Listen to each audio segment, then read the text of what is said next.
Michel? Pierre?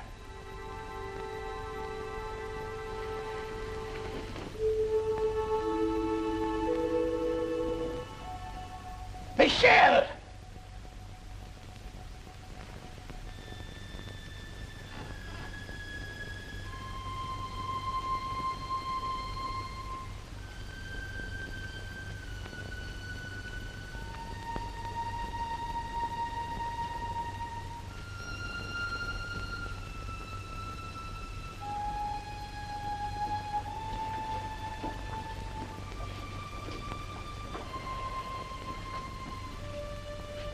Pierre?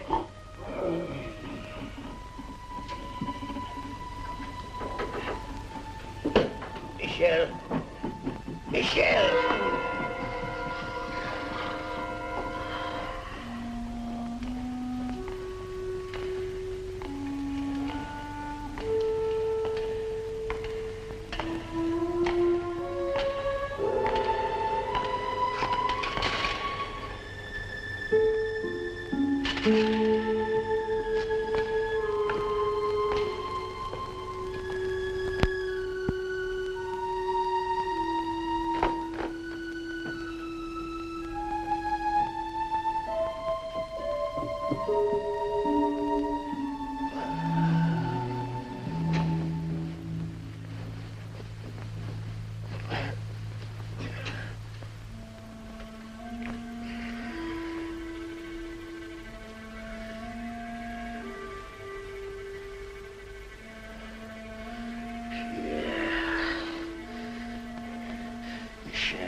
To me,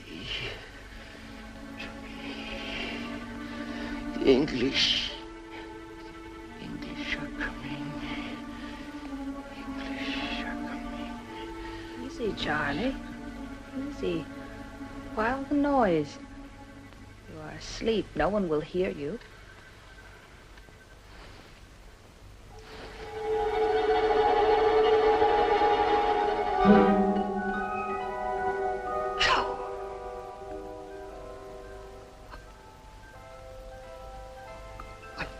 You a ghost, Joan? Hardly even that. I'm only a dream you were dreaming. You look older, Charlie. I am older.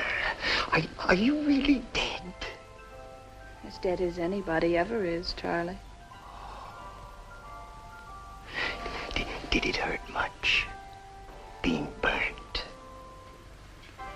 I think it did at first. Then it all got mixed up. I was not in my right mind until I was free of the body.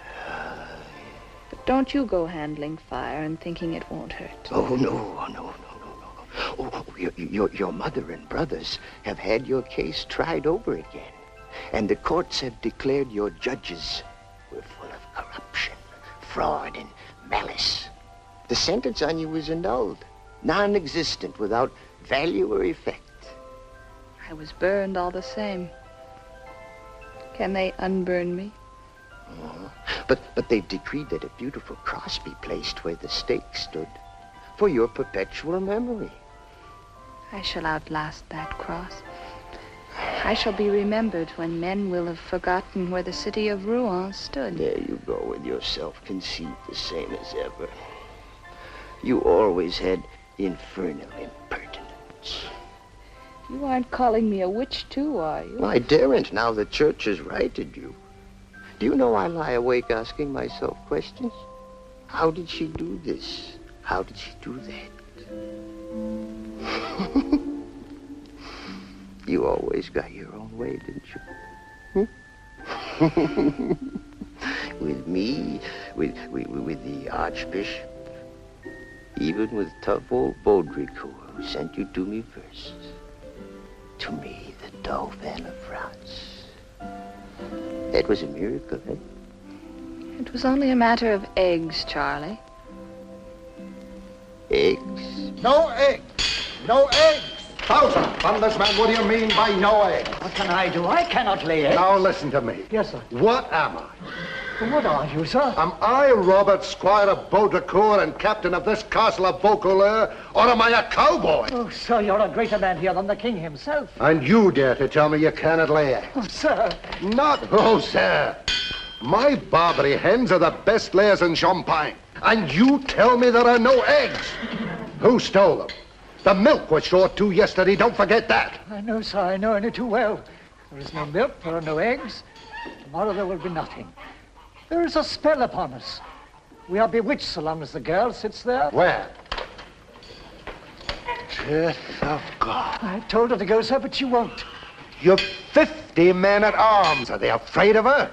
She's so positive, sir. Now, see here. I'm going to throw you down that well. No, sir, please. Well, stop me by being positive. It's quite easy. Any slut of a girl can do it. Sir, you cannot get rid of her by getting rid of me. She doesn't seem to be afraid of anything. Perhaps you could frighten her, sir. Perhaps. Come here. Is it me, sir? Yes, you. Are you captain? Yes, damn your impudence, I be captain. Good morning, Captain Squire. Captain, you were to give me a horse and armor, some soldiers, and send me to the Dauphin. Those are your orders from my lord. And who the devil's your lord? I take no orders except from the king. Yes, Squire, that is all right. My lord is the King of Heaven. The girl's mad. Why didn't you tell me so, you blockhead? Oh, do not anger her, sir. Give her what she wants. I shall send you back to your father with orders to put you under lock and key and thrash the madness out of you. You think you will, Squire, but you will find it all coming quite differently. You said you would not see me, but here I am. Now listen to me, Well, the horse will cost 16 francs. It is a lot of money, but I can save it on the armor.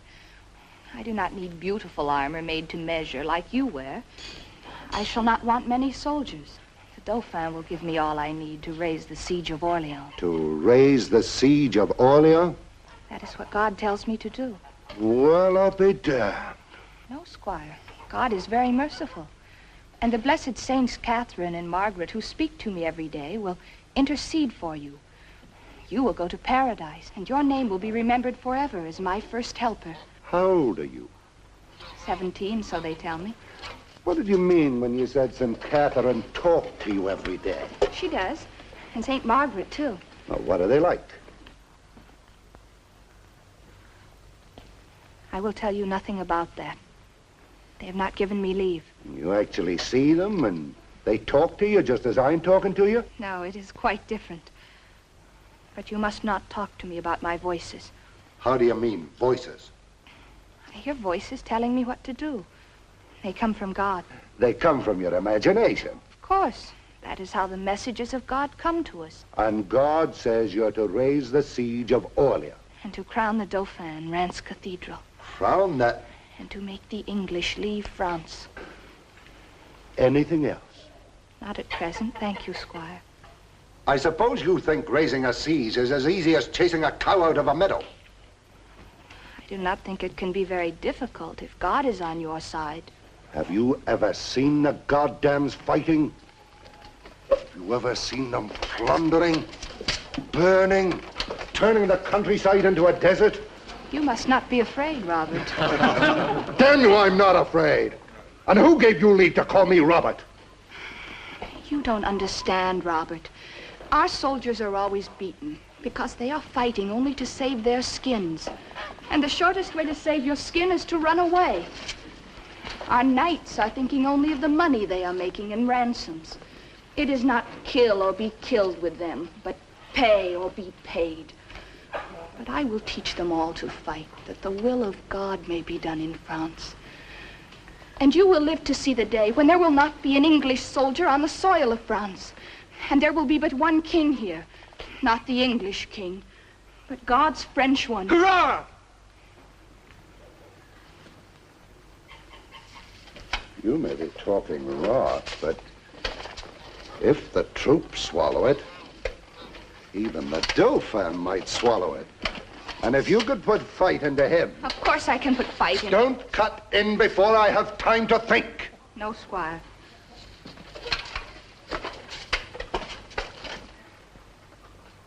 You, and you. Your orders are to go to Shillong under the escort of these 3 men. Squire, your head is all circled with light, like a saint's. And the dress. I may have a soldier's dress, mayn't I, Squire? Oh, have what you please. I wash my hands of it. And a letter to the Dauphin? You write it for me, Polly. I'll make my mark. Is your name Polly? Goulangi. They call me Polly. You're my size, Polly. Find me some clothes. Sir!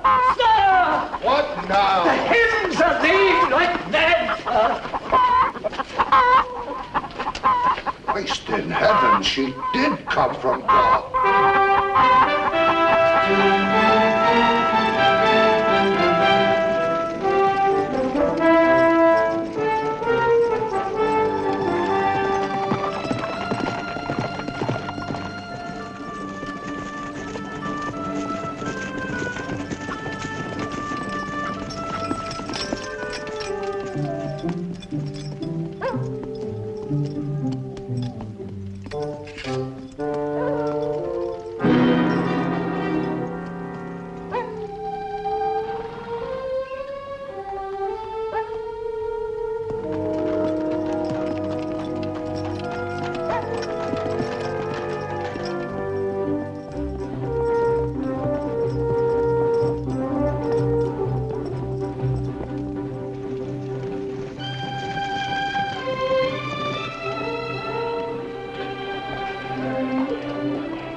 Ride in here without to buy your leave. I carry a letter for His Highness the Dauphin from Vaucouleurs.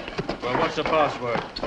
Soldier, I only know one password. The name of Our Lady and her son. Hey, this is rich. They're sending us nuns on horseback now. Which is your nunnery, lady? 2nd floor back at Mother Philippa's? She's got some new clothes in. Get off your horse, my pretty. Mother of God, I've taken a fancy to your legs. Oh, come on, the straw in the barn. What's wrong, you queasy wench? What's going on? Who are these? She says she has a letter for the Dauphin from Vaucouleurs. She? What are you doing here in those clothes? He has told you the reason. You've ridden from Vaucouleurs? There are 5,000 Gardams across the roads. They did not stop me, nor will anybody.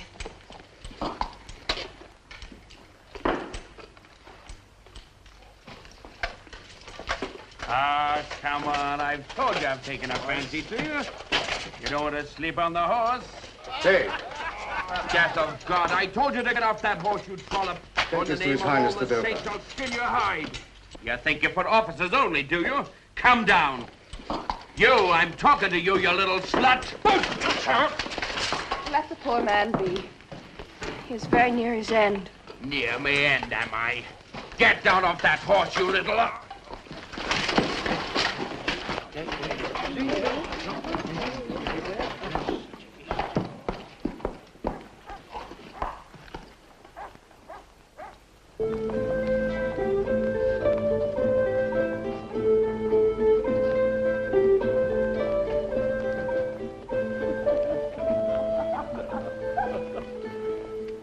Go on.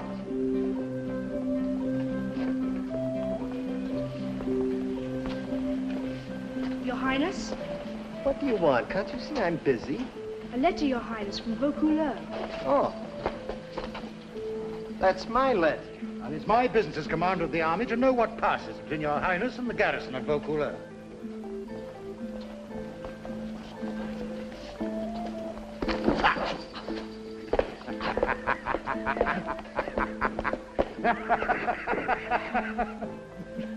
You bully. Hold your tongue, do you hear? Oh, I hear you. You can shout. The whole castle can hear. Why don't you go and shout at the English and beat them for me? Don't you raise your hand to me. It's high treason. How dare you? Come, this will not do, my Lord Chamberlain. Please. We must keep some sort of order. And you, sir, if you cannot rule your kingdom, at least try to rule yourself. Thank you. You're always ready with a lecture, huh? You all think you can treat me as you please because I owe you money. And because I'm no good at fighting. But I have the blood royal in my veins. Even that has been questioned, Your Highness. One hardly recognizes in you the grandson of Charles the Wise. I want to hear no more of my grandfather. Yes, he was so wise, he used up the whole family stock of wisdom for 5 generations and left me the poor fool I am, bullied and insulted by all of you. Oh, control yourself, sir. Those outbursts of petulance are not seemly. Another lecture. Thank you. Here. Read the accursed thing for me. You sent the blood boiling to my head. I'll read it for you if you like. I can read, you know. I would have expected more common sense from de Baudricourt. He is sending some cracked country girl. He is sending a saint, an angel. Just now, with my own eyes, I saw her strike foul-mouthed Frank dead for swearing. Let him be, she said. He's near his end. And he fell dead right there. If ever I utter an oath again, may my soul be blasted to eternal damnation. A very pious beginning, Captain. You see, she is a saint. And she's coming to me, the king. And not to you, Archbishop, with all your holiness. She knows the blood royal if you don't. The blackguard has drunk himself to death. A mere coincidence. I don't know what a coincidence is. I do know the man's dead. And she told him he was going to die. We're all going to die, Captain. You cannot be allowed to see this crazy wench. But I am the king, and I will. She cannot be allowed to see you. I tell you, I'm going to put my foot down. Naughty, what would your wise grandfather say? Well, that just shows your ignorance, Bluebeard. My grandfather had a saint who used to float in the air when she was praying and told him everything he wanted to know. My poor father had 2 saints. It's in our family. And I don't care what you say, I'm going to have my saint too. We can easily find out whether she's a saint or not. When she comes, let us arrange that I shall be the Dauphin and see whether she will find me out. Yes. Yes, I agree to that. If she cannot find the blood royal, I will have nothing to do with her. It is for the church to make saints. You tell me what the girl did to foul-mouthed Frank was no miracle. No matter, it finished Frank. If she put some spirit into our men, that may not be a miracle, but it'll finish the English.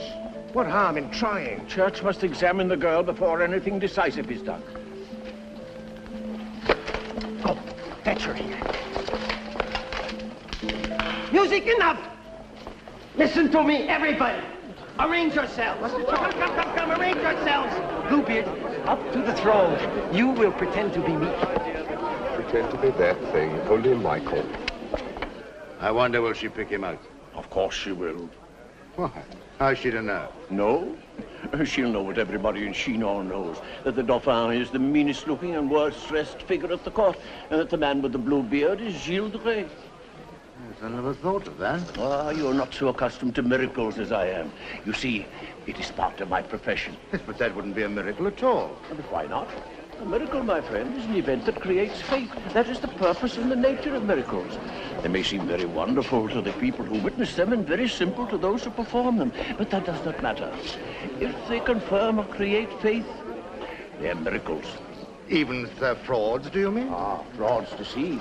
An event that creates faith does not deceive. Therefore, it is not a fraud, but a miracle.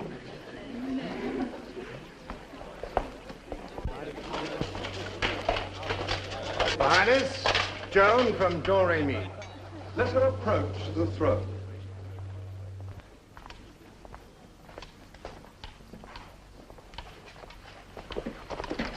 My dear, her hair. I wear it like this because I am a soldier. Could you fight with your hair rolled up in those big horns? You are in the presence of the Dauphin.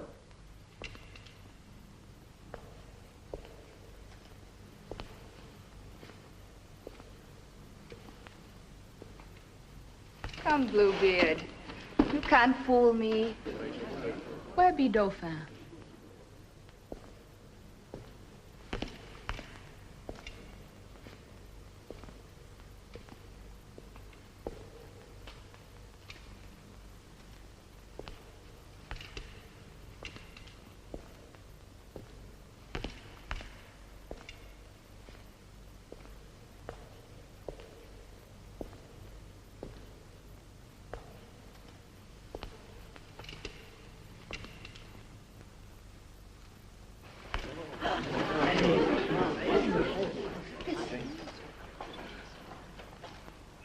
gentle little Dauphin. I am sent to you to drive the English away from Orleans and from France, and to crown you king in the cathedral at Reims, where all true kings of France are crowned. You see? She knew the blood royal. Who dare say now that I am not my father's son? But if you want me to be crowned at Reims, you must talk to the Archbishop, not to me. There he is. Oh, my lord. My lord, I am only a poor country girl, and you are filled with the blessedness and glory of God himself. The old fox blushes. Another miracle. My child, you are in love with religion. Am I? I never thought of that. Is there any harm in it? Oh, there is no harm in it, my child, but there is danger. There is always danger, except in heaven. Oh, my lord, you have given me such strength, such courage. It must be a most wonderful thing to be an archbishop. My lord, will you send all these silly folks away so that I may speak to the Dauphin alone? Now, gentlemen, the maid comes with God's blessing and must be obeyed. Will you allow me to pass, please? Pardon, ma'am, I'm sure. Is that Queen? No, but she thinks she is. I'll trouble your highness not to jibe at my wife. Who be old Gruff and Grum? He is the Duc de la Tremouille. What be his job? He pretends to command the army. And whenever I find a friend I can care for, he kills him. Why let him? How can I prevent him? He bullies me. They all bully me. Are you afraid?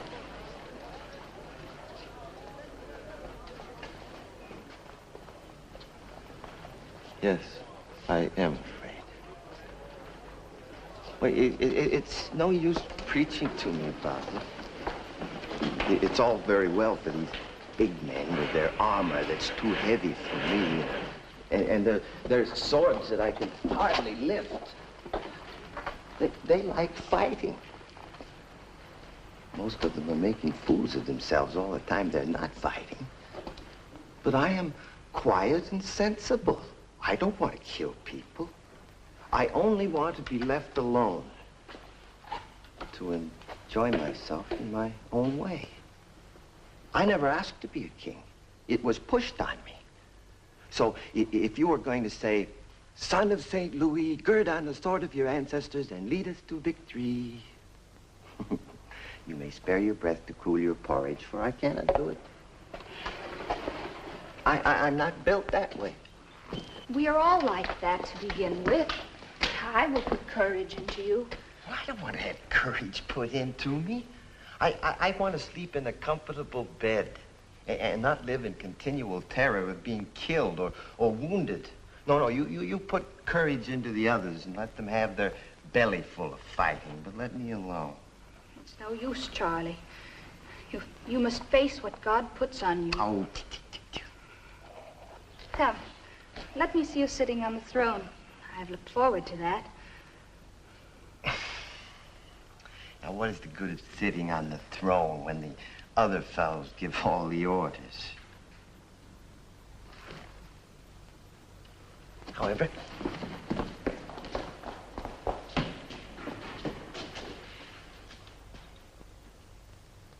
here's the king for you. You're not king yet, Charlie. You're only Dauphin. I know the people. The real people who make your bread for you. And I tell you that they count no man king of France until the holy oil has been poured on his head. No. And himself consecrated and crowned in Reims Cathedral. No. And you need new clothes, Charlie. Why doesn't the Queen look after you properly? We're too poor. She wants all the money we can spare to put on her own back. Besides, I like to see her beautifully dressed. And I don't care what I wear myself. I should look ugly anyhow. There is some good in you, Charlie. But it is not yet a king's good. We shall see. I'm not such a fool as I look. I have my eyes open. And I can tell you that one good treaty is worth 10 good fights. These fighting fellows lose all on the treaties that they gain on the fights. If we can only have a treaty, the English are sure to have the worst of it because they are better at fighting than at thinking. If the English win, it is they that will make the treaty. And then God help poor France. You must fight, Charlie, whether you will or no. We must take our courage in both hands and pray for it with both hands, too. Oh, do stop talking about God and praying. I can't bear people who are always praying. Isn't it bad enough to have to do it at the proper times? You poor child. You have never prayed in your life. I must teach you from the beginning. I am a grown man and a father, and I will not be taught anymore. Yes, you have a little son. Wouldn't you fight for him? No, a horrid boy. He hates me.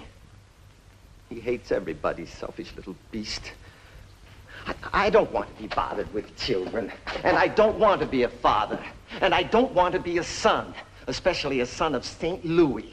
I don't want to be any of these fine things you all have your heads full of. I want to be just what I am. So why don't you mind your business and let me mind mine? Minding your own business is like minding your own body. It's the shortest way to make yourself sick. I tell you, it is God's business we are here to do, not our own. I have a message to you from God, and you must listen to it. I don't want a message.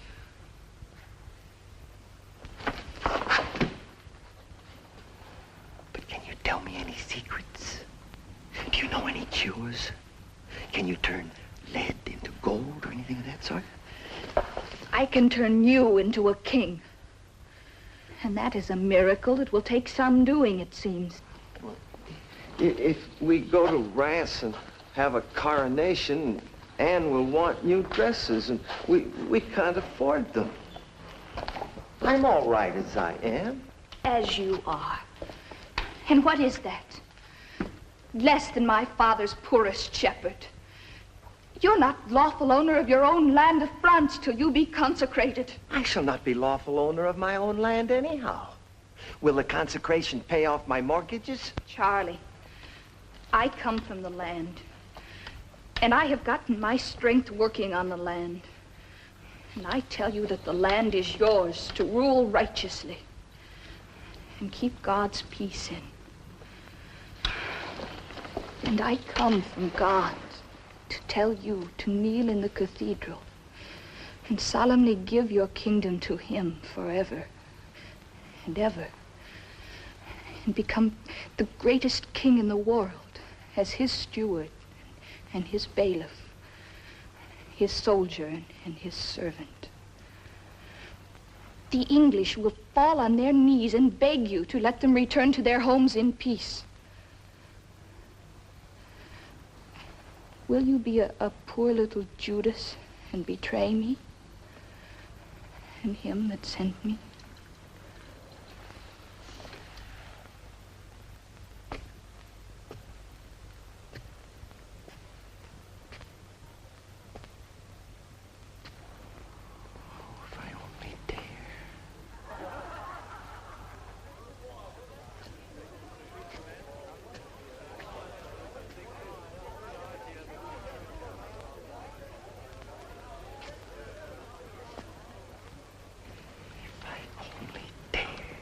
I shall dare. Dare. And dare again in God's name. Are you for or against me?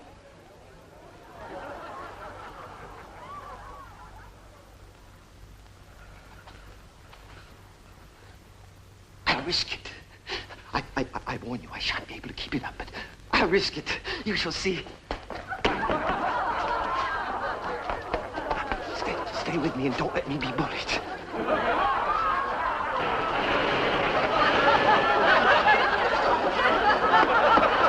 Listen to me, everybody! Listen to me! Hold silence, you little beast.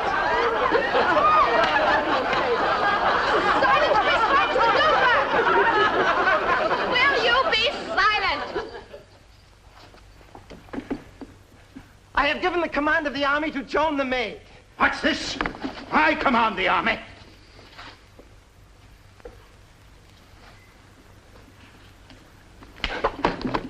That's your answer, old gruff and grum. Who is for Orleans with me? God and his maid to Orleans. Who's next?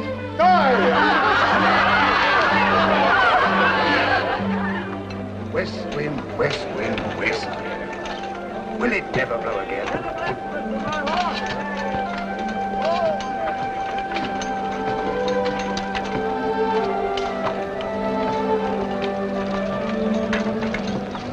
It's impossible. The boats can't reach Orleans without a west wind, General. I whistle for one every morning. No change, General. The men grow slack for want of action. Shall we swim the Loire in full armor? I'm for attacking across the bridge. Well, gentlemen, what is your opinion? 10 men can hold the bridge against 100. We can't afford the loss. We need more troops. What does the Dauphin do? Ah, the Dauphin. I received a message from him this morning. He is sending us help. How many men? One girl. You're joking, General. He writes to me that she's a saint. Is he mad? What is a saint? I wouldn't know. They don't come my way. When do we expect this vision? Perhaps a week. A girl's rump is tender. But the news traveled faster than the Dauphin's letter. I heard my batman talking of her yesterday. I am still for attacking across the bridge. Not so tender.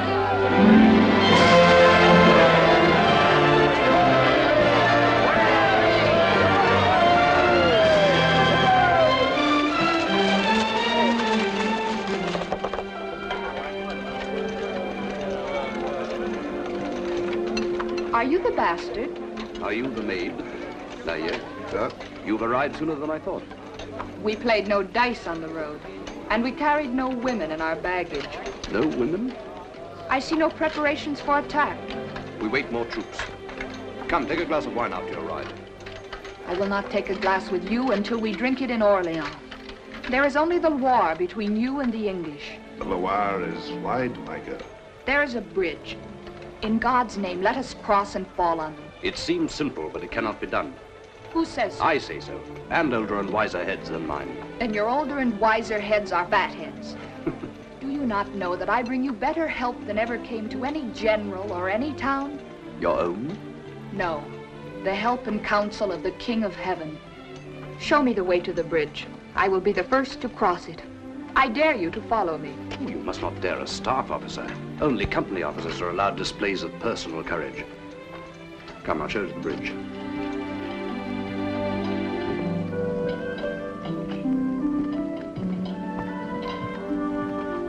There is the bridge. Then why hesitate? You are impatient, maid. Is this a time for patience?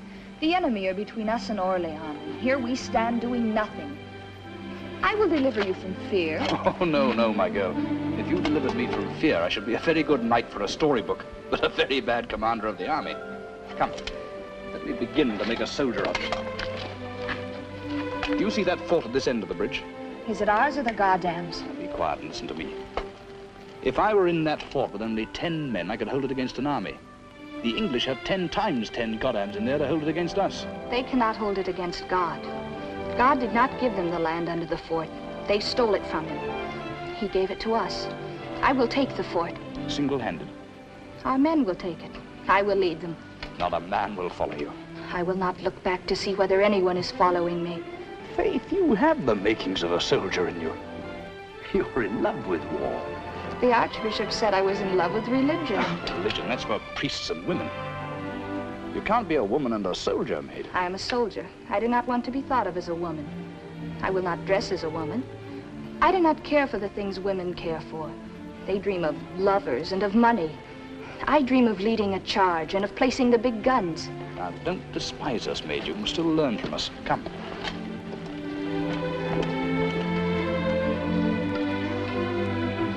We can't take that fort by an attack across the bridge. 4 men abreast. We have to cross the river and take them in the rear. Then what are you waiting for? God. What do you mean? God is waiting for you. Well, then let him change the wind. My boats can't make way against the current without a west wind to help. Have you prayed for it? My chaplain does that for me. Take me to the church. I will tell St. Catherine. She will make God give me a west wind. The nearest church is in Orleans.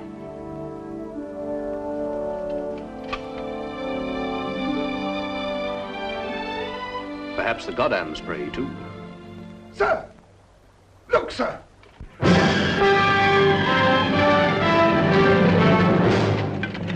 Wind has changed. So God does speak. You command the king's army.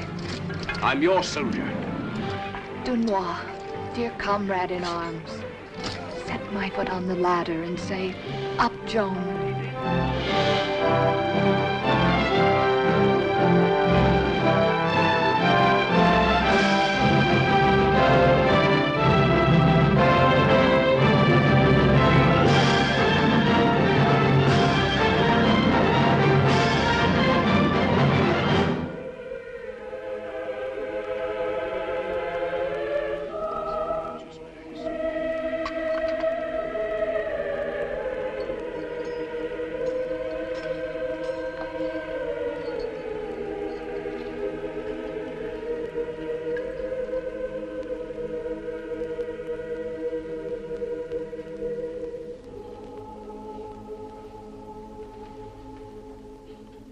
Coronat de Deus corona, gloriae atque justitiae, honore et opere fortitudinis.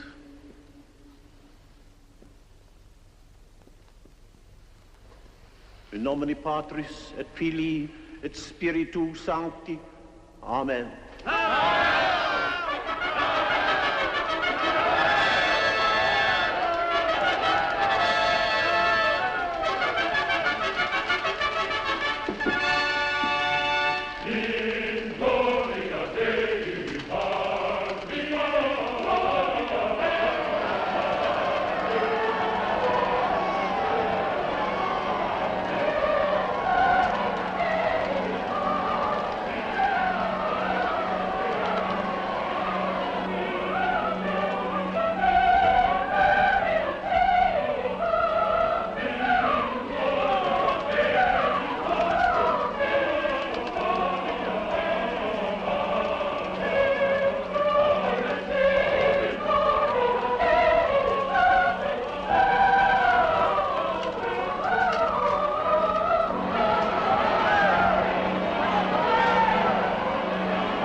Spoils the show, poor devil. Well, Your Majesty's an anointed king at last. I wouldn't go through it again to be Emperor of the Sun and Moon.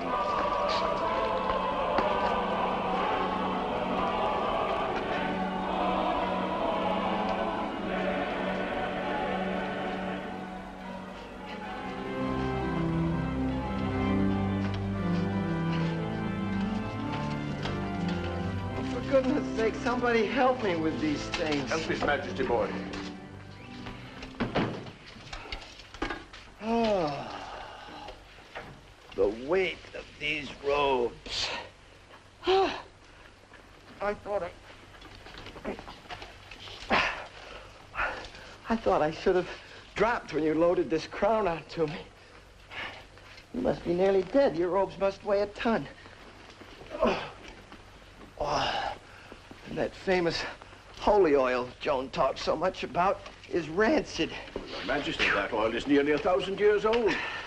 It was brought by an angel to King Clovis. Oh, no doubt it was fresher then. Oh.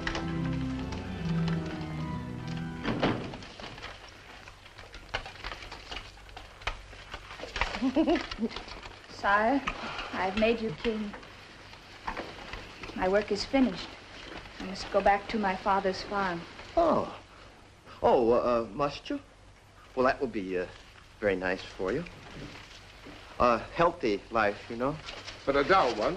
You'll find your petticoats tripping you up after leaving them off for so long. I shall be able to swear when I want to, but I shall miss you at times. I will miss you, too.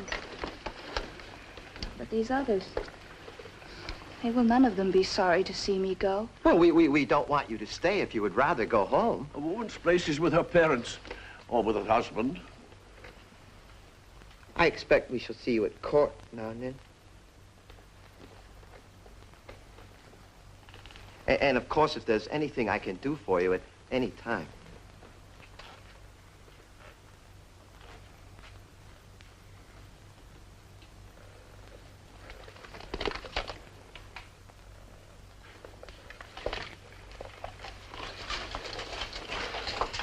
Well, that's that.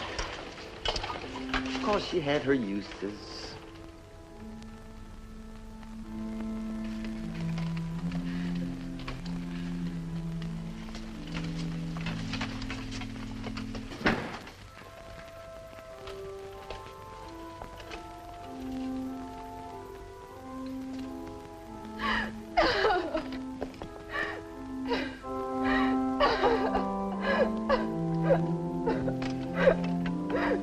A good heart and a stout ladder will get over the stoniest wall. Dear Jack.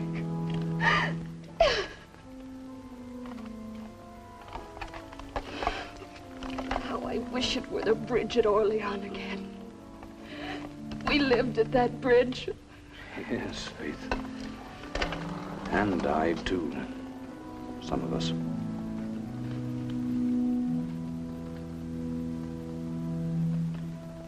Isn't it strange, Jack? I am such a coward. I was frightened beyond words before battle. It is so dull now that it is all over for me. So dull.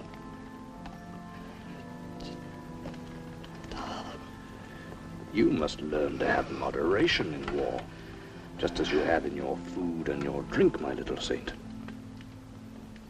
Dear Jack, I think you like me. You need it. You've not many friends at court. Why? Why do all these courtiers and knights and churchmen hate me? What have I done to them? I've asked nothing for myself, except that my village shall not be taxed, for we cannot afford war taxes. I have brought them victory. I have set them right when they were doing all sorts of stupid things. I have crowned Charles and made him a real king. And all the honors he is handing out have gone to them. Why then do they not love me? Do you expect people to love you for showing them up? Do archbishops enjoy being played off their own altars, even by saints?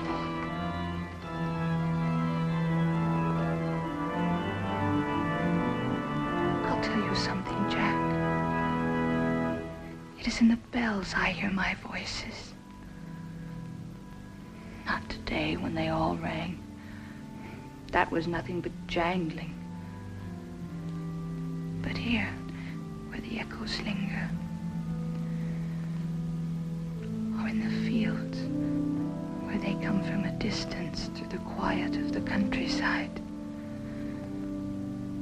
my voices are in them. You make me uneasy when you talk of your voices. I should have thought you were a bit cracked, if I hadn't noticed that you give me very sensible reasons for what you do. Though you do tell others you're only obeying Madame St. Catherine. Well, I have to find reasons for you, because you do not believe in my voices. But the voices come first, and I find the reasons after, whatever you may choose to believe. Are you angry, Joe? Yes. No. Not with you. I wish you were one of the village babies. Why? I could nurse you for a while. are a bit of a woman after all. Well, I'm a soldier and nothing else. Soldiers always nurse children when they get a chance. Jack, you will go on and take Paris.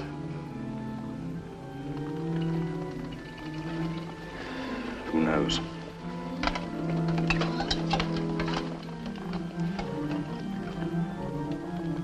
They may not let me. And perhaps they'll be right.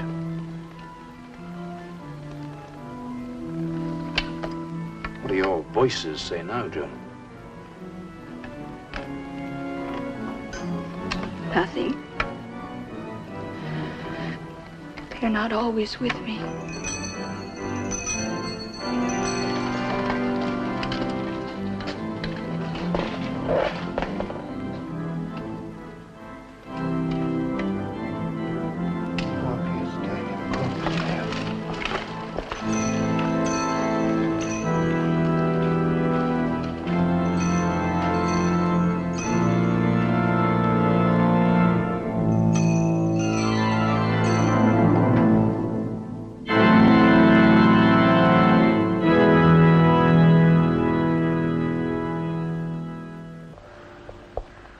You're making the squares too large.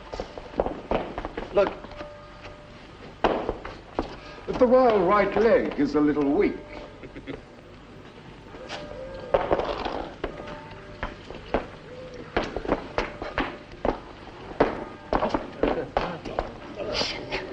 I told you they were too large. Oh, it's you. I thought by this time you would be on the road home. I thought by this time you would be on the road to Paris. Oh, goodness, no. Paris is not worth a battle. We shall lose everything we have gained. We can make a very good treaty now. Treaty? Well, why not, now that I'm crowned and anointed? Well, I'll never forget that oil.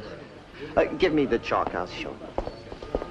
You see, Joan, a moment comes when the soldier must give place to the statesman. Get me another piece of chalk.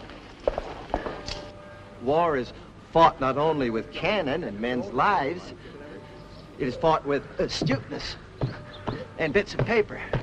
It's more economical that way. Oh, thank you. Paris may be altogether too expensive for us. The treasury is low, Joan, after all your battles.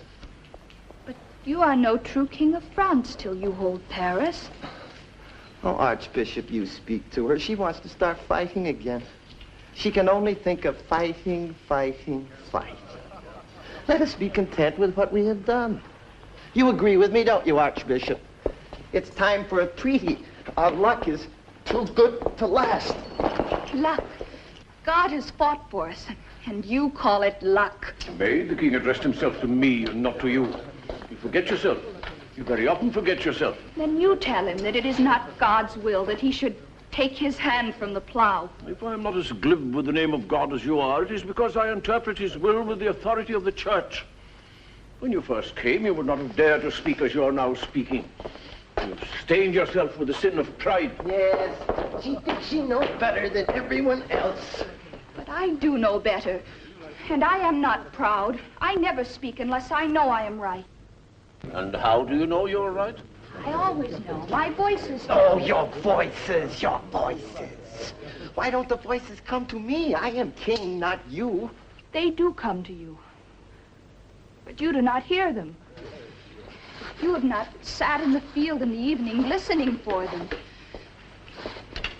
When the Angelus rings, you cross yourself and have done with it. But if you prayed from your heart and listened to the thrilling of the bells in the air after they have stopped ringing, you would hear the voices as well as I do. But what voices do you need to tell you what a blacksmith can tell you? That you must strike while the iron is hot. I tell you we must make a dash at Compiègne and relieve it, as we relieved Orléans. Then Paris will open its gates. Jack, speak to them. Tell them I am right. Luck and impetuosity are good servants in war, but bad masters. You would have been besieged in Orléans still if I had not made you attack. Not content with being Pope Joan, you must be Caesar and Alexander as well. Pride will have a fall, Joan. Never mind whether it is pride or not. Is it true? Is it common sense? Besides, I have no money. This coronation, which is all your fault, has cost me the last farthing I can borrow. The church is rich. I put my trust in the church. I would go anywhere with your blessing to protect me. I have no blessing for you while you are proud and disobedient. You say I am disobedient when I always obey my voices, which come from God. The voice of God on earth is the voice of the church, and all the voices that come to you are the echoes of your own willfulness. That is not true. What? You dare tell the Archbishop in his own palace that he lies? I never said you lied. It was you that said my voices lied. When have they ever lied? Even if they are only echoes of my common sense, are they not always right? It always comes back to the same thing. She is right and everyone else is wrong. This is my last warning. If you set your private judgment above the instructions of your spiritual directors, the church will disown you, leave you to whatever fate your presumption may bring you. Go home, Joan. Go home. You were very useful at the beginning, and I'm not ungrateful. I've exempted your village from all war taxation, though God knows I can ill afford it. Now be good and don't bother us anymore. Jack, what do you think?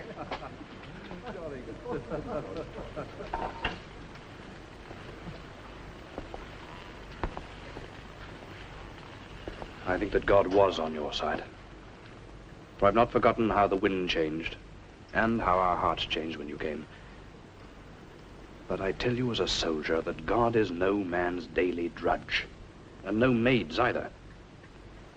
Your little hour of miracles is over. From this time on, he who plays the war game best will win, if the luck is on his side. You call it luck, too? I know how many lives any move of mine will cost. But you never count the cost at all. You go ahead and trust to God. You think you've got God in your pocket. Up to now, the numbers have been on your side, and you've won. But someday you'll go ahead with only 10 men to do the work of 100. And then you'll find that God is on the side of the big battalions. The king talked to me of money. And you talked to me of caution. The common people get no pay. And they know nothing of strategy. But at Orleans, they followed me, half naked, into the moat, and up the ladder and over the wall. You followed me too, Jack, that day. Times have changed, John.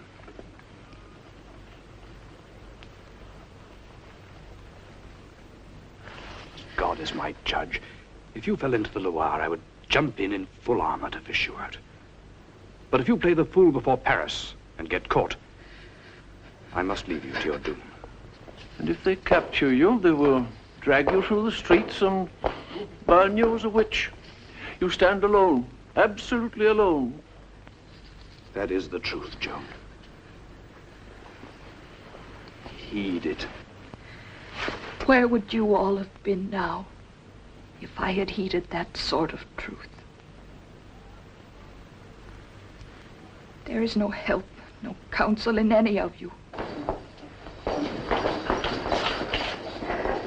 I thought France would have friends at the court of the King of France. And I find only wolves fighting for pieces of her poor torn body.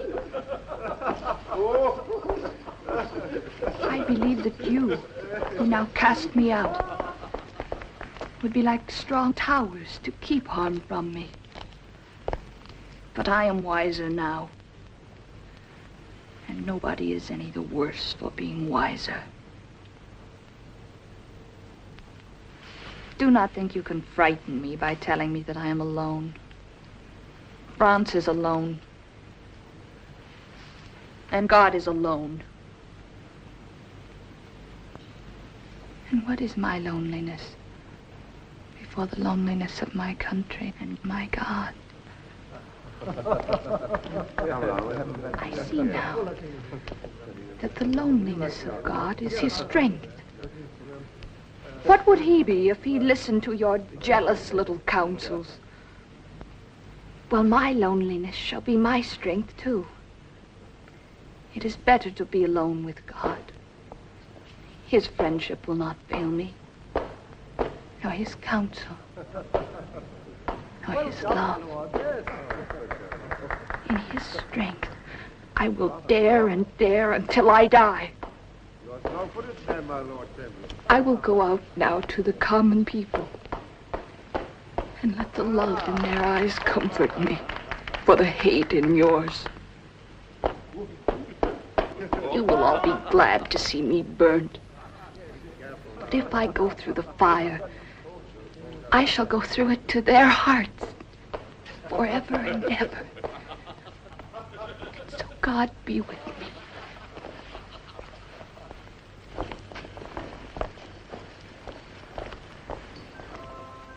You see, we gave you good advice. You might have been alive today. Would that have been life? Better than the stake. You can count that pain in minutes. But the pain of life, Charlie, you have to count that in years. Yes. Perhaps you are right. I hope I don't intrude.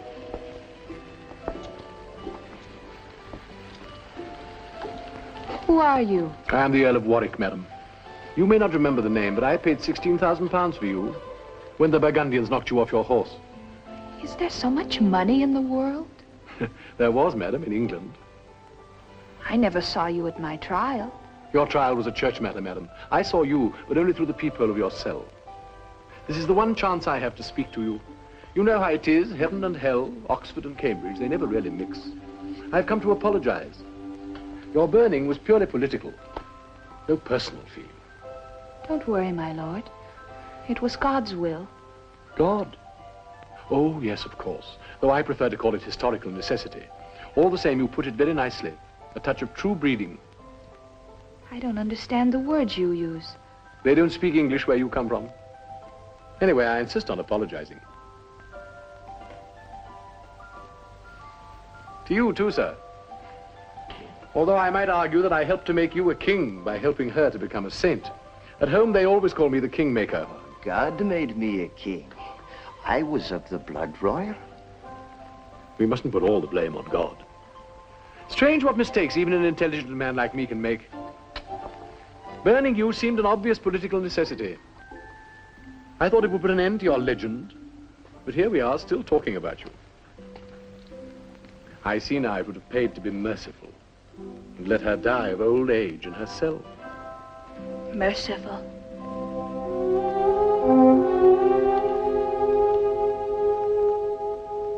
Let me have a look, sir. Please. Right, just one look. Give me a lift, sir. Lift you, you impertinent brat. Then get up on that if it'll stand you. You eat too much. My mother says I need to grow. She means upwards, not outwards. Oh, sir. Here's the Inquisitor.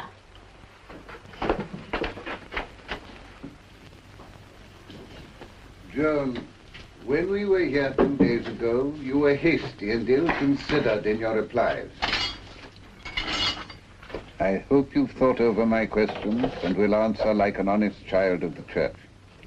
My child, you look pale today. Are you not well? Thank you kindly. I'm well enough. But the Bishop of Beauvais sent me some carp.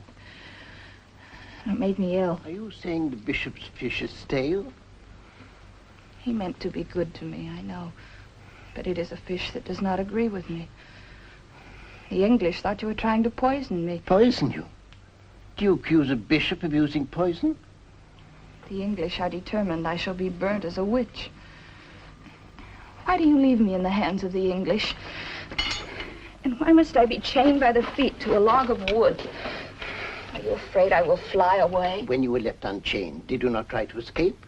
By jumping from a tower 60 feet high? If you cannot fly like a witch, how is it that you're still alive? I suppose because the tower was not so high then. It has grown higher every day since you began asking me questions about it. That is true, Master Corsell. Are you the woman's advocate? It is well for her to have one defender. Why did you leave the tower, Joan? Why would anybody leave a prison if they could get out? So you tried to escape. Of course I did. If you are in the hands of the church and willfully take yourself out of its hands, you are deserting the church, and that is heresy. That is great nonsense. Try not to give him pert answers, Joan. It does you no good. I am a faithful child of the church. I have always obeyed the church. I always will, You will? if it doesn't command the impossible. You impute to the church the error and folly of commanding the impossible. Let her speak, Master Corsell. She is not trained in theology. I will not have her condemned for the misuse of a phrase. In case the church should bid me do anything contrary to the command I have from God, I will not consent to it, no matter what it may be. That is what I mean by impossible. The church, contrary to God. Do you need any more than this? She said enough to burn 10 heretics. She doesn't understand her own words. Joan, take back your words. If you are too proud or too confused to speak, just nod your head. That will be enough. Your Reverence, she must be put to the torture. Oh, not yet. Now, Joan, listen to me. I gave orders for the executioner to be on hand. You gave orders? I anticipated this. Your Reverence, give her time. Master Corsell, bring the executioner in. Time is of no importance, Brother Martin. I am trying to save her soul for eternity, where there is no time anymore forever. Show her the instruments. Prepare her, but do not touch her yet. Do not despair, Brother Martin. To the simple, words are complicated and meaningless. They have to see their danger.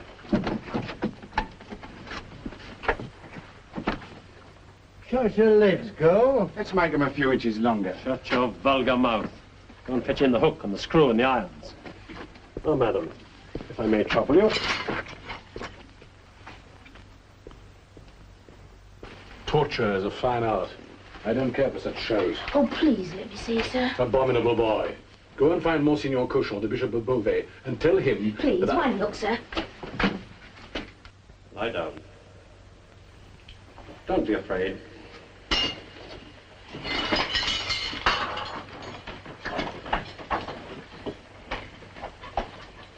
Better lengthen it 2 inches. You'll strip her, won't you? Stripper, we're not barbarians. We'll undress her to the waist for branding, no more than that. That's enough. It's not a sight for children. But they haven't done anything yet. Hurry now. Go and tell the Bishop of Beauvais. I didn't that even see the hook and screws. You'll see the end of a rope if you don't listen to me. I'm all there, sir. Now hurry. Tell the Bishop of Beauvais that I await him with, I hope, well-disguised impatience. What do I call him, sir? Your Eminence, Your Holiness? Anything but pious Peter. Be off and behave yourself. What news, my lord? No news at all, Master Staggerber. You take it very calmly, my lord. At the moment, they are trying to frighten the girl into repentance. But that's cheating us, my lord. I can't bear to see Englishmen cheated by a pack of foreigners. You use such odd expressions, Master Staggerber. You call yourself an Englishman? I call myself a gentleman. But you and I were both born in England, my lord. And the Bishop of Beauvais is nothing but a Frenchman. A Frenchman? Where did you pick up the word? Are these Burgundians, Bretons, Picards, and Gascons beginning to call themselves Frenchmen? Do sit down. And our fellows Englishmen? What is to become of me and you if that sort of thinking comes into fashion? Why, my lord? Can it hurt us? Of course. If this idea of nationalism, of serving their country, takes hold of the people, goodbye to the authority of the lords and goodbye to the authority of the church. Goodbye to you and me. I'm a faithful servant of the church. But why should I stand by while a lot of lousy Frenchmen cheat us of our rights? We paid for the witch, my lord. Paid good, hard cash. Pounds, not francs. By God, if this goes on much longer, I'll fling my cassock to the devil and strangle her with my own hands. Oh, my dear Bishop, how good of you to come. You know my chaplain, Master Stoggenberg. I thought I recognized Master Stoggenberg's voice. Do me the honor to be seated.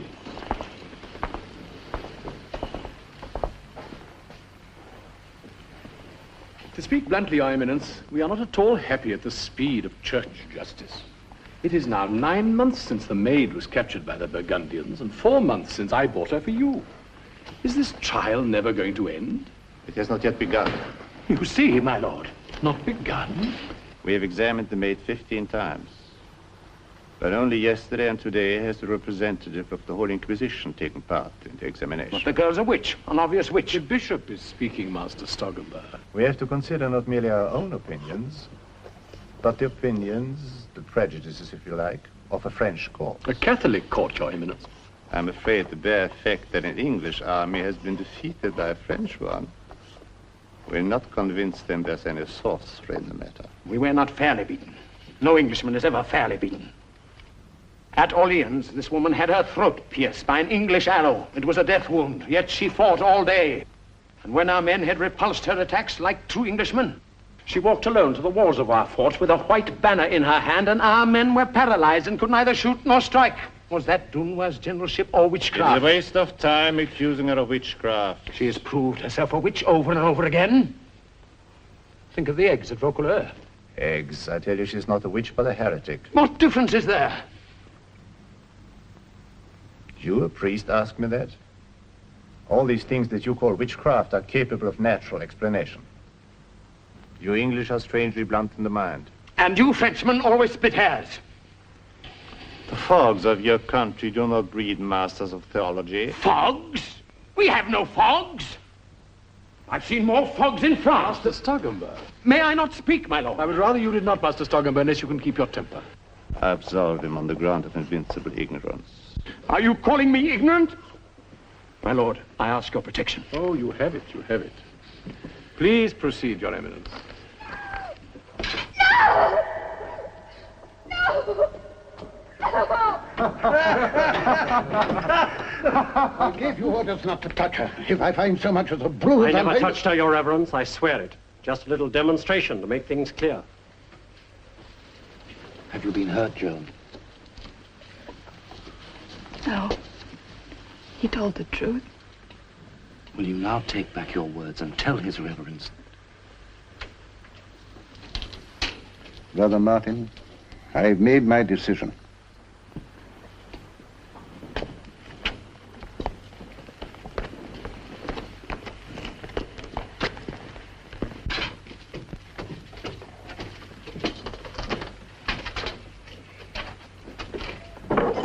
I repeat, the church is not subject to political necessity. I serve the king and not the church, and there are no lengths to which I would not go. Even at the peril of your soul? England is a cold country, Your Eminence. We do not fear the fires of hell. Ah, gentlemen. You need have no anxiety. You have an invincible ally, one far more determined than you that she shall burn. And who is that, Your Reverence? The maid herself. Unless you put a gag in her mouth, you cannot prevent her from convicting herself every time she opens it. Do your best for her if you are quite sure that it will be of no avail. But I should be sorry to have to act without the blessing of the church. We shall proceed to trial, my lord.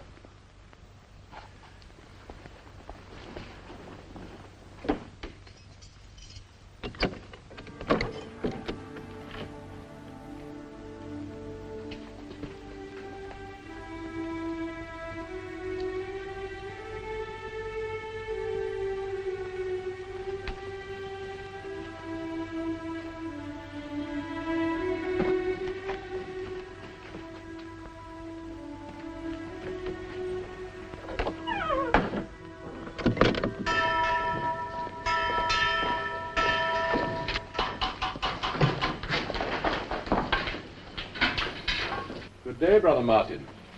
It's your prayers, I presume. I pray for the maid to repentance, my lord. Will you not pray for that, too?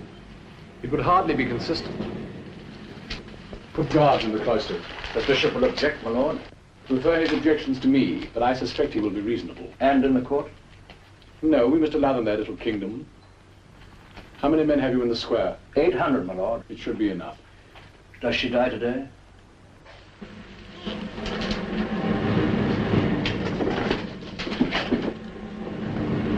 The court, Master Stoggenberg. Do what you can, and what you cannot do, I will.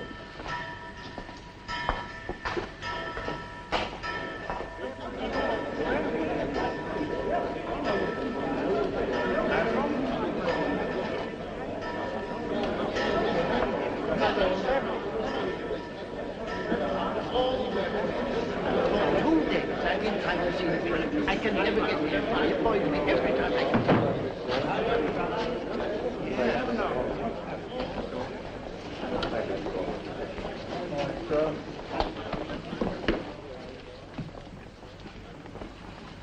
The court is open. I have to make a protest, Your Eminence. It was only to be expected, Master Stogamba. I am not without support, Your Eminence. Master Cosell associates himself with me in my protest. Well, what is the matter? You speak, Master Cosell, since I do not enjoy the confidence of His Eminence. Your Eminence, we have been at great pains to draw up an indictment on 64 counts. We are now told that they have been reduced without consulting us. I am overwhelmed with admiration for the zeal displayed in your 64 counts, but in accusing a heretic, as in other things, enough is enough. And therefore I have cut your 64 articles down to 12. 12? Believe me, 12 will be quite enough for your purpose. But some of the most important points have been reduced almost to nothing. For instance, the accused has actually declared that the Blessed Saint Margaret and Catherine and the Holy Archangel Michael spoke to her in French. You think they should have spoken in Latin? No, he thinks they should have spoken in English. Naturally, Your Eminence. It would not be very courteous to you, Master Stogamba, nor to the King of England, to assume that English is the devil's native language. And all our work should go for nothing. This is just another example of the diabolical influence that woman exercises over this court. Do you suggest I am under diabolical influence? I suggest nothing, Your Eminence, but it seems to me there is a conspiracy here to hush up the fact that the accused stole the Bishop of Senlis' horse. That fact is struck out of the indictment. Are we to waste our time on such rubbish? This is not a police court. Rubbish! Your Eminence. You call the bishop's horse rubbish? Master de Courcelles, the girl alleges that she paid handsomely for the bishop's horse, and that if he did not get the money, the fault was not hers. And you will take her word for it? It is a point on which she might well be acquitted. Yes, Your Reverence, if it were an ordinary horse. But the bishop's horse, how can she be acquitted for that? There is not a village girl in France against whom you could not prove such trivial things as you were diligently inquiring into until my arrival. Some of them would steal the Pope's horse if they got the chance. Heresy is the charge we have to try. The detection and suppression of heresy is my peculiar business. I am here as an inquisitor, not as an ordinary magistrate. Stick to the heresy, gentlemen, and leave the other matters alone. That's just the point I want to make. May I speak, Your Eminence? Is it certain that this is a case of heresy? Or are we dealing only with a girl's simplicity? Many saints have said as much as Joan. Brother Martin, if you had seen what I have seen of heresy, you would not think it a light thing, even in its harmless origins. Heresy begins with people who are, to all appearances, better than their neighbors. A gentle and pious girl, or a young man who has obeyed the command of our Lord by giving all his riches to the poor, may be founder of a heresy which will wreck both church and state, if not ruthlessly stamped out in time. The woman who quarrels with her clothes and puts on the dress of a man is followed as surely as night follows the day by bands of wild men and women who refuse to wear clothes at all.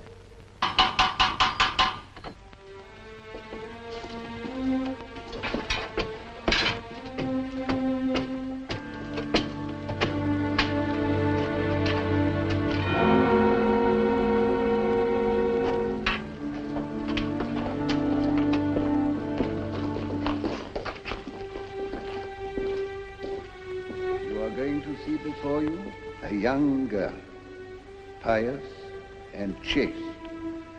For I must tell you that the things said of her by our English friends are supported by no evidence.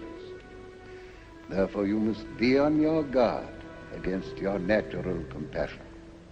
If you hate cruelty, and if any man here does not hate it, I command him on his soul's salvation to quit this holy court I say, if you hate cruelty, remember that nothing is so cruel in its consequences as the toleration of heresy.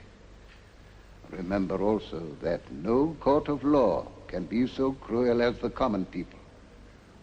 Before the Holy Inquisition existed, the unfortunate wretch suspected of heresy was stoned, torn in pieces, drowned, burned, without a trial. Anger is a bad counselor. Cast out anger. Pity is sometimes worse. Cast out pity. But do not cast out mercy. Remember only that justice comes first. Your Eminence, have you anything to say? You have spoken for me, and spoken better than I could.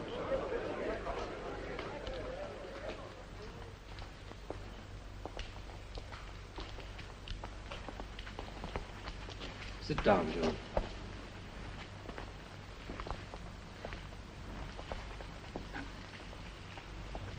Now, Joan, we've given you many hours to think. Are you prepared to swear on the Gospels to tell us the whole truth? I have said again and again that I will tell you all that concerns this trial. But God does not allow the whole truth to be told. How do you know that, woman? You do not understand it when I tell you. Do you defy this court of holy and learned men? Learned, perhaps. But it is an old saying that he who tells too much truth is sure to be hanged. Joan, try to put your trust in us. If we had wished to condemn you, would we have examined you 15 times? Once would have been enough. I have sworn as much as I will swear. And I will swear no more. Your Eminence, she should be put to the torture. You hear, Joan? You have seen the instruments. Think before you answer. If you tear me limb from limb until you separate my soul from my body, you will get nothing out of me beyond what I have told you. The rack will change your mind. I cannot bear to be hurt. And if you hurt me, I will say anything you like to stop the pain. But I will take it all back afterwards. Well, no confession under torture is admissible unless it is confirmed afterwards. We should proceed mercifully. But the torture is customary. Well, its use cannot be justified if the accused will confess of her own free will. This is unusual and irregular. You want to torture the girl for the mere pleasure of it. But it is not a pleasure. It is the law. It is always done. That is not so, Master, except when the inquiries are carried on by people who do not know their legal business. But the woman is a heretic. It is always done. It will not be done today. I will not have it said that we proceeded on forced confession. Your Eminence is merciful, of course, but it is a great responsibility to depart from the usual practice. You are a rare noodle, Master. Do what was done last time is your rule, eh? You dare to call me noodle? Patience, Master, patience. I fear you will soon be only too terribly avenged. Noodle, indeed. Come, we are wasting time on trifles. There are 2 crimes which she does not deny. First, she has intercourse with evil spirits. Second, she wears men's clothes, which is indecent and unnatural. Is the blessed St. Catherine an evil spirit? Is St. Margaret? Is Michael the archangel? How do you know that the spirit which appears to you is an archangel? Does he appear to you as a naked man? Do you think God cannot afford clothes for him? Well answered, Joan. Joan, the church instructs you that these visions are from the devil. Do you accept the instruction of the church? But they bring me messages from God. How could I deny him? Joan, do you know what you're saying? You wrestle in vain with the devil for her soul. She will not be saved. For the last time, will you put off that impudent attire and dress as becomes your sex? I will not. A sin of disobedience, Your Eminence. My voices tell me I must dress as a soldier. Can you tell us one good reason why an angel of God should give you such shameless advice? Yes. What can be plainer common sense? I was a soldier living among soldiers. I'm a prisoner guarded by soldiers. If I dress as a woman, they will think of me as a woman. And then what will become of me? Now listen carefully.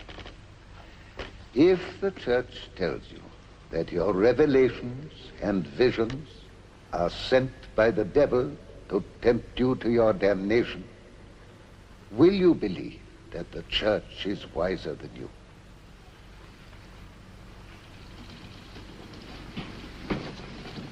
Answer, Joan. We are all trying to help you, Joan. All these things you call my crimes, I have done them by the command of God. It is impossible for me to say anything else. If any churchman says the contrary, I shall not mind him. I shall mind God alone. Well, if that isn't heresy. Just saying, Joan. Kill himself? Listen. Do you believe that you are subject to the Church of God on earth? Yes. When have I ever denied it? Good.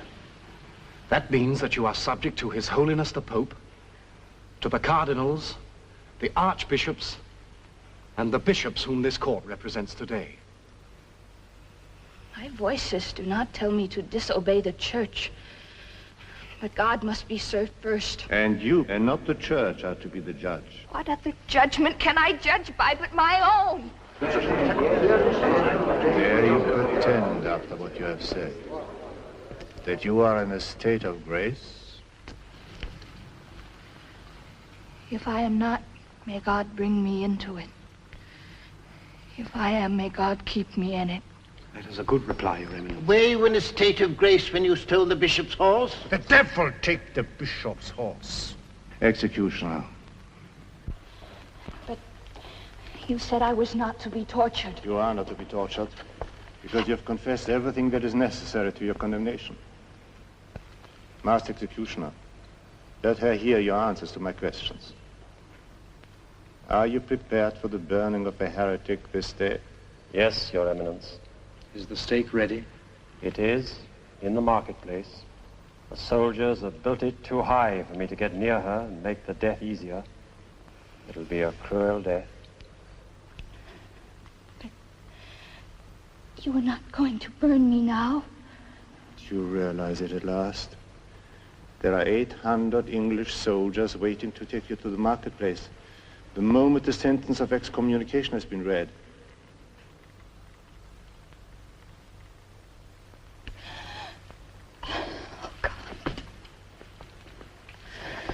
Do not despair, Joan. The church is merciful. You can save yourself. Yes. My voices promised me I should not be burned. St. Catherine told me to be bold. Are you quite mad, child? Do you not see that your voices have deceived you? Have they kept a single promise to you since you were captured? The devil has betrayed you. The church holds out its arms to you. It is true.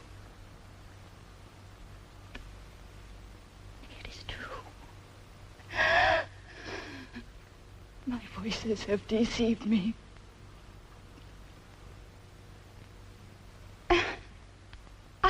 I have dared and dared.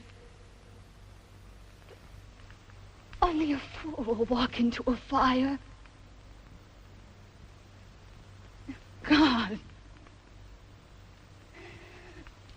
God who gave me my common sense cannot want me to do that.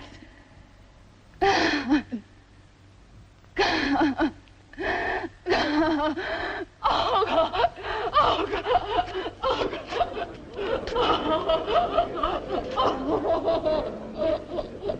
Now God be praised that he has saved her at the 11th hour. Your Eminence, do you mean that you are going to allow this woman to escape us? The law must take its course, Master Stogamba, and you know the law. I know that there is no faith in a Frenchman. I know what the Earl of Warwick will do when he learns that you intend to betray him. Silence, Master Stogamba. Think of your holy office, of what you are and where you are. I direct you to sit down. I will not Sit down. This man has called me a traitor before. You are a traitor. You are all traitors. And you've been doing nothing but begging this damnable witch on your knees to save herself all through this trial. Well, if you will not sit down, you must stand, that is all. I will not stand. Client, Your Eminence, here is the form of recantation. Read it, I, Joan, commonly called the Maid, do confess that I have most grievously sinned in the following articles. I have pretended to have revelations from God and the angels and the blessed saints. I confess to the sin of sedition, to the sin of idolatry, to the sin of disobedience, to the sin of pride, and to the sin of heresy. All of which sins I now renounce and will never return to my errors, but remain in communion with our holy church. All this I swear by God Almighty and the holy Gospels, in witness whereto I sign my name. Do you understand this, Joan? It is plain enough. And is it true?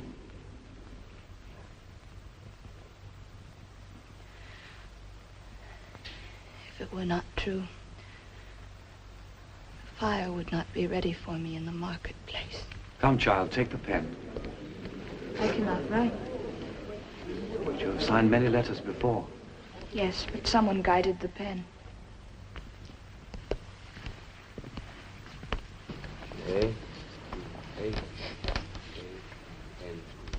Make your mind. Praise be to God, my brothers. The Lamb has returned to the flock.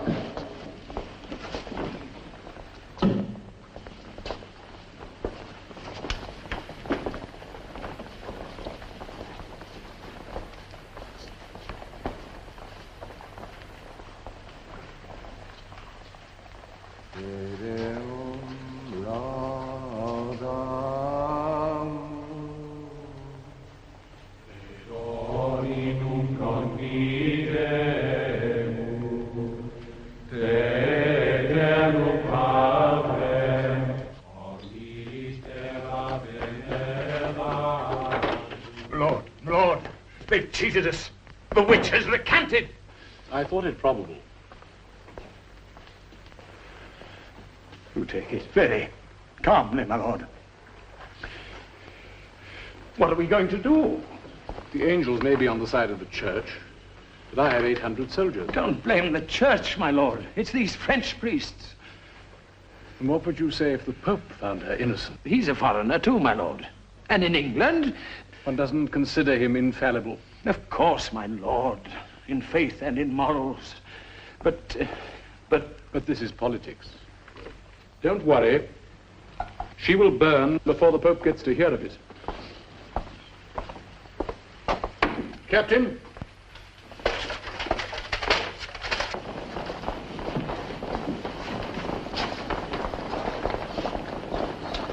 This is the sentence of the Bishop's Court and of the Holy Inquisition.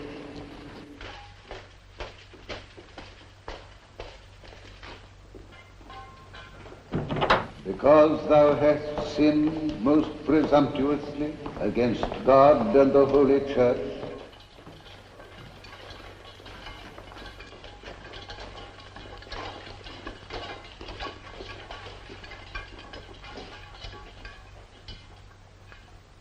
and that thou mayst repent thy errors, we, for the good of thy soul, and for a penance that may wipe out thy sins and bring thee finally unspotted to the throne of grace, do condemn thee to eat the bread of sorrow and drink the water of affliction to the end of thy earthly days in perpetual imprisonment.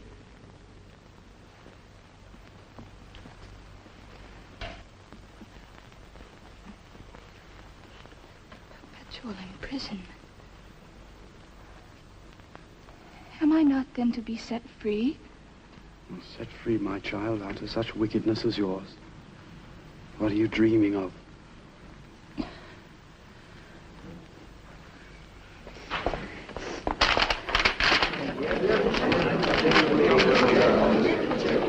Light your fire. Do you think I dread it as much as the life of a rat in a hole? My voices were right. Joan. Yes, They told me you were fools, and that I was not to listen to your fine words, nor trust to your charity.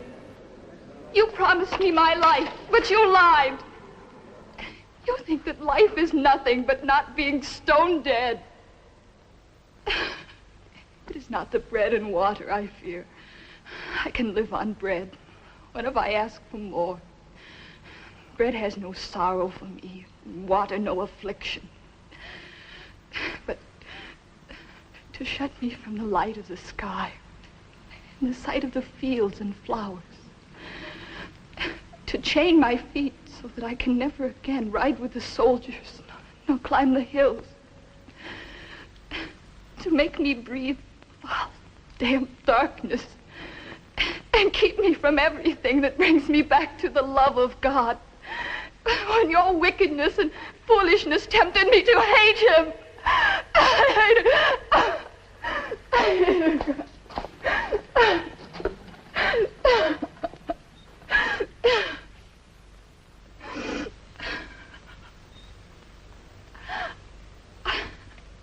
I could do without my war horse. I could drag about in a skirt. I could let the trumpets and the banners and the knights and soldiers pass me and leave me behind as they leave the other women. If only I could still hear the wind in the trees, the larks in the sunshine, the young lambs crying through the frost, and the blessed church bells that send my voices to me on the wind.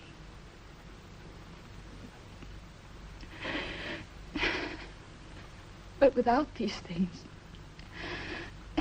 I cannot live.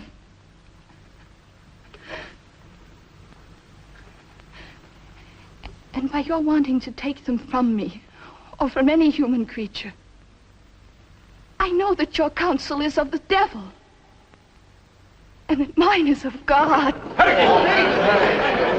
She's a relapsed, incorrigible. I call for her excommunication. Joan, if your counsel were of God, would he not deliver you? His ways are not your ways. He wants me to go through the fire to his bosom, for I am his child. And you are not fit that I should live among you. That is my last word to you. We decree that thou art a relapsed heretic. Cast out from the unity of the church. Sundered from her body. Infected with the leprosy of heresy. A member of Satan. We declare that thou must be excommunicated. No, no, this is irregular. You should not have come in here. I have my orders. These English are impossible. We must stop them. Yes, but not too fast. If the English choose to put themselves in the wrong, it's not our business to put them in the right. A flaw in the procedure may be useful later on. One never knows. Besides, the sooner it's over, the better for that poor girl. It's a terrible thing to see a young and innocent creature crushed between the church and the law. You call her innocent? Quite innocent. She didn't understand a word we were saying. It's the ignorant who suffer.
beloved brethren! Dearly beloved brethren!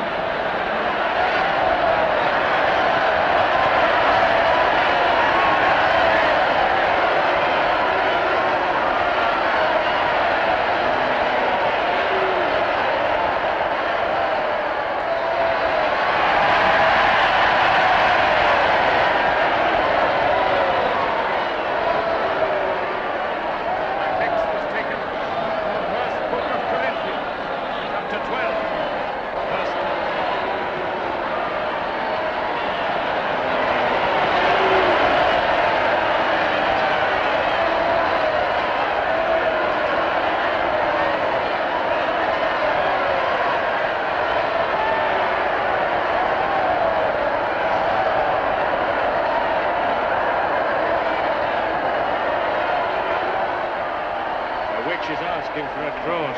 She won't find one in hell. Fair's fair. Burn her if you want to. But there's no call to be unkind. Now ye are the body of Christ, members of the church. God has set some in the church.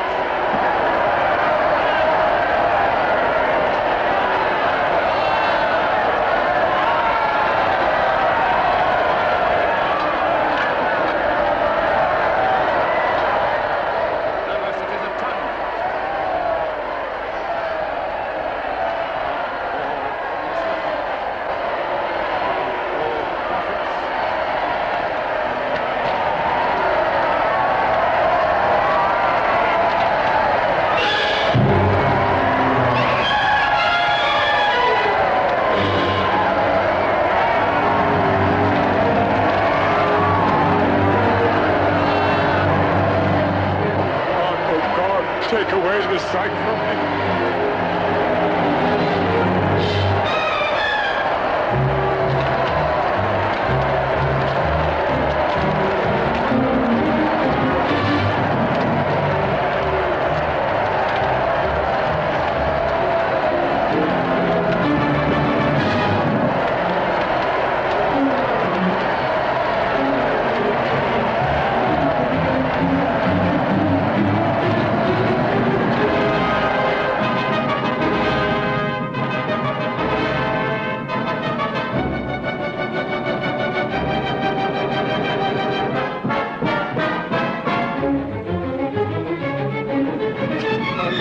God's name.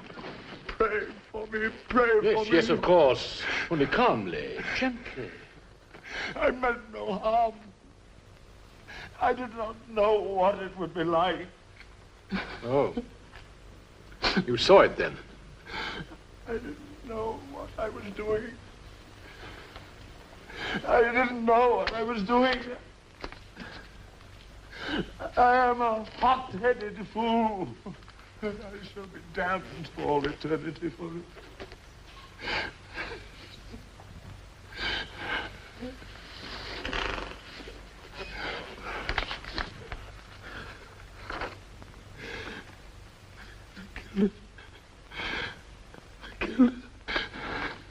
I killed her. Nonsense. It was not your doing.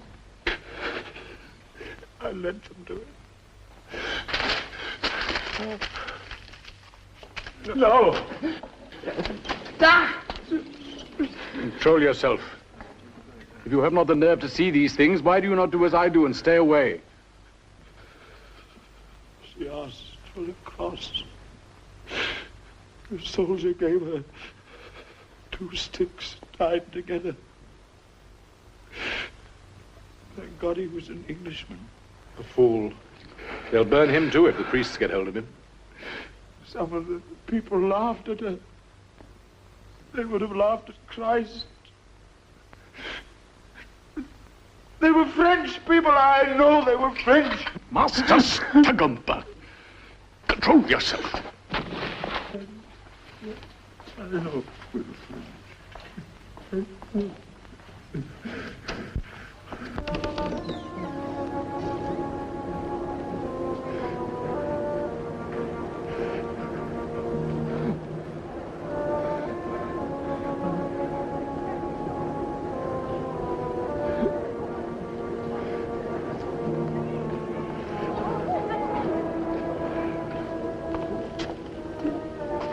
It's all over. No more to worry about. Over. It's only just begun. Master Stockenberg, you're making an exhibition of yourself. What do you want, fellow? I'm not addressed as fellow, my lord. I'm the Master Executioner of Rome. I beg your pardon, Master Executioner. I came to tell you, my lord, that your orders have been obeyed. I will see to it that you lose nothing by having no relics to sell. I can have your word for it, can I, that nothing remains? Not a bone, not a nail, not a hair? Her heart would not burn. But I'll sink everything that's left at the bottom of the river. You've heard the last of her. The last of her? I wonder.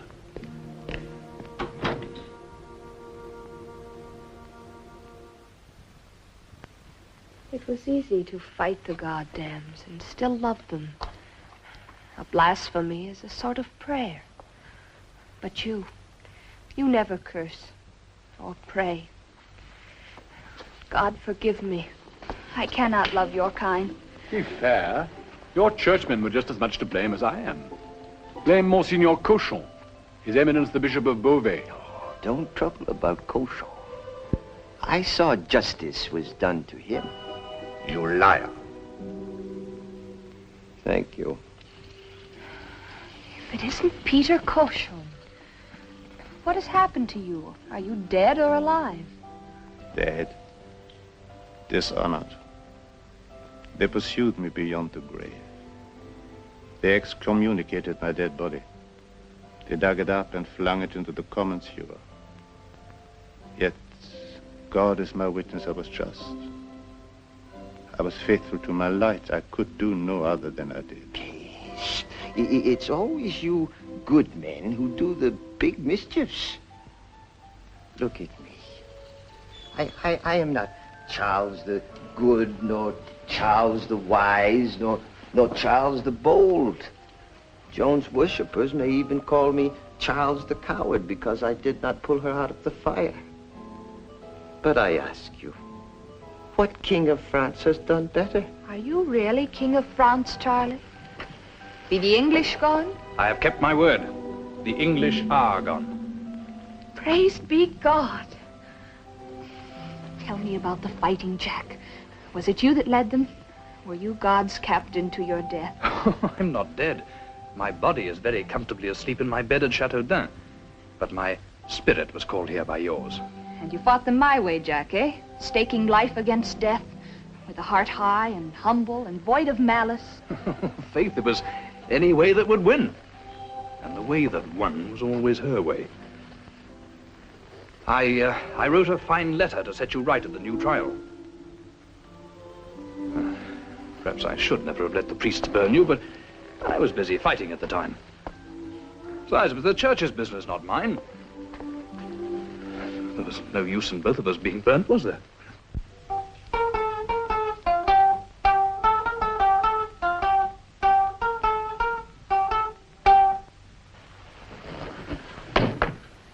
Your servant, ladies and gentlemen.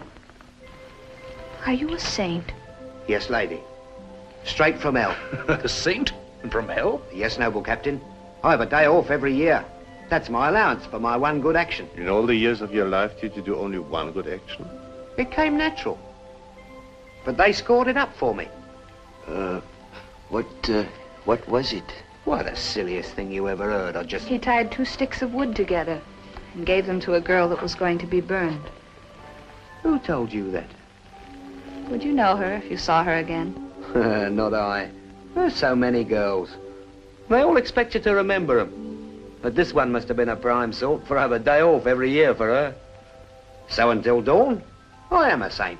And afterwards? Back to the only place fit for the likes of me. It seems that all the best people are in hell. Now, in your century, my lord. What do you mean, my century? I'm out of time, my lord. That's worse than being out of step. Every war that ever was, we get the scum of it. Sometimes enough to make you despair of war. Your day wasn't too bad, they're mostly French and English. But after that, we had all sorts. Swedes and Poles and Russians. Then there were the Germans. They were a bad lot that time they held Paris. You couldn't teach them much in hell they didn't know already. Germans in my kingdom of France? Republic, you mean? Republic? Don't worry, they've gone again. The Americans helped chase them out. What language do these Americans speak? Well, they call it English. Anyway, down there we're all in the same boat. That's if you can talk about a boat where there isn't a blooming drop of water. Dear, what a muddle it all is. You always knew the answers. Can't you do something? Do you want me to? Well, nothing violent this time. But could you help me to get crowned all over again, just to show them? Republic. I'm a saint, and saints can work miracles. You have only to ask me, with your whole heart.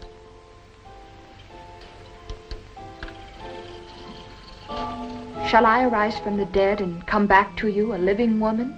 Rome made you a saint. We had no hand in the business. Let Rome decide. Stay where you are, woman. A dead saint is always safer for the church than a live one. Forgive us, Joan. We're not yet good enough for you. I shall go back to my bed. You've always been such a disturbance. I've dreamed of you long enough. And you, my one faithful.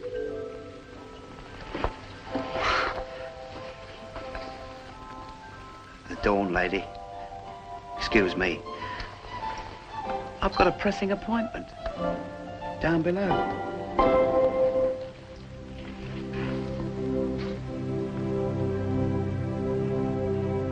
O God, who made this beautiful earth,